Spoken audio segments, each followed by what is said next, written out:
Great day once again. This is Grace Alcasola, your growth partner here in Ascendra International. And today, itutur ko po kayo sa office. Kasama na din yung pagtuturo ko sa inyo kung paano i-purchase yung enrollment packages ninyo. Tara, samahan mo ako. So, there are two ways para makapag-purchase ka ng inyong enrollment packages. The first way is kung napapansin mo yung growth partner na nag-share sa'yo ng opportunity, sasabihin niya, tulungan po kita na ma-purchase yung enrollment packages mo. So, big sabihin nun, magpapadala ka sa kanya nung amount na kailangan para doon sa enrollment packages. Let's say, for example, consultant account. So, sa consultant account, that's 45,500. Or kung builder account, that's 17,500.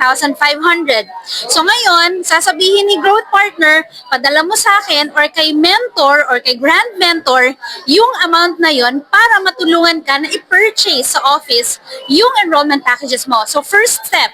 So, kukuha po siya ng queuing number dito sa machine natin. Tara.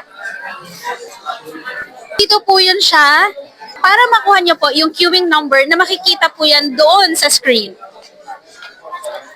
Step number 2, kapag na-appear na po dun sa screen, yung queuing number na, pupunta po siya dun sa customer service para mabayaran na po yung enrollment packages na binili mo. So, dito po yun siya bibilhin, yung enrollment packages para po mabigyan po tayo ng resibo and then, pag na-sign up na po siya, mag-appear po siya doon sa dashboard ng growth partner na nag-guide sa'yo. Then right after that, mag-aantay na naman po ulit tayo para sa queuing number ng releasing. So, dito sa releasing, ibibigay na po yung mga enrollment packages na binili po natin. After ma-release po yung enrollment packages mo, ipapadala na po natin sa family mo yan through courier na malapit po or may access po sa lugar ninyo. Again, hindi po tayo obligado ditong magbenta ng product. Might as well ipagamit mo sa family mo kasi super ganda po ng product natin. Sayang naman kung iba yung makikinabang, di ba? As you can see, nasa likod ko, ito po yung mga growth partners natin na matyaga na nag-guide dun sa mga tao na nag-enroll na po sa community po natin para maturuan po sila ng step-by-step na gagawin para kumita dito sa community natin. Option number 2, pwede ka po mag-purchase through Ascendra International Portal. Halika, turuan po kita kung paano. Ayan po, so pasok tayo dito sa ating training room para makita niyo yung mga ibang growth partners natin and para maturuan kita na ikaw mismo yung makakapag-purchase ng inyong enrollment packages. Kaya tara! Ayan, pahay naman ako sa mga growth partners natin. Ayan. This is Salama OFW from Saudi. Ayan, si Virgie OFW from Saudi. Si Rosie OFW from Oman. And si Jorami. And si Coach Kelly. Ayan po. So ngayon, ang gagawin po natin, yung growth partner po ninyo, bibigyan po kayo ng portal ng Ascendra International para kayo na po mismo yung makapag-purchase. Ayan. So ngayon, ito i-click nyo lang po yung sign up. Click yung sign up. And then, itatype nyo lang po yung name mo. Example, ang name mo ay Grace. Middle name.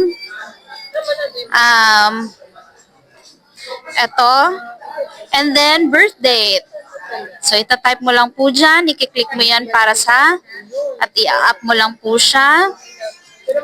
Yan, example, March 12. Yan. Gender, female. Kung may female ka. Status, single. Kung single ka. Ayan. So, kanyari, ito yung email address. Kailangan po tama ang email address at active dahil dyan po isa-send yung username and password mo. And then, cellphone number, pwedeng kung may relatives ka dito sa Pilipinas, yung relatives mo sa Pilipinas na number yung ibibigay. So, ngayon, address. Yan.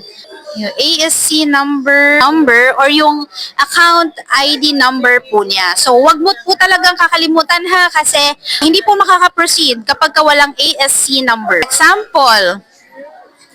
Yan. Yan. So, click next. Kapag siguraduhin mo po na active yung cellphone number, pwedeng kahit kanino, kahit sa family member or relatives. Kailangan active ang email address kasi dyan po isasend yung username and password mo.